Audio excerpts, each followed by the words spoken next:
Balayya Boyapati scene కాంబినేషన్లో వస్తున్నటువంటి new movie అఖండ 2.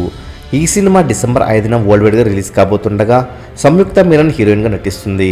Thaman music సమకూరుస్తుండగా 14 reels plus బ్యానర్లో ఈ సినిమా నిర్మించబడుతుంది. ఇప్పటికే ఈ సినిమా నుండి గ్లిమ్స్ రిలీజ్ కాగా యూట్యూబ్ని షేక్ చేసిన విషయం తెలిసిందే. మరి ఈ సినిమా నుండి మొదటి సాంగ్ ప్రోమో రిలీజ్ డేట్ను రివీల్ చేశారు మేకర్స్. అఖండ 2 మొదటి సాంగ్ ప్రోమోను నవంబర్ 7వ తేదీన రిలీజ్ చేయబోతున్నారు. మరి అదే రోజు రామ్ చరణ్ పెద్ది మూవీ నుండి చిక్రీ సాంగ్ రిలీజ్ కాబోతుంది. మరి ఈ రెండింటిలో మీరు ఎక్కువగా దేనికోసం వెయిట్ చేస్తున్నారో కామెంట్ రూపంలో తెలియచేయండి. మరెన్నో టాలీవుడ్ లేటెస్ట్ అప్డేట్స్ ఎప్పటికప్పుడు తెలుసుకోవాలనుకుంటే తప్పకుండా మూవీ మహల్ ఛానల్ సబ్స్క్రైబ్ చేసుకుని బెల్ ఐకాన్ని యాక్టివేట్ చేసుకోండి. ఈ వీడియో మీకు నచ్చినట్లయితే లైక్ షేర్ కామెంట్ చేసి మూవీ మహల్ ఛానల్ సపోర్ట్ చేయండి.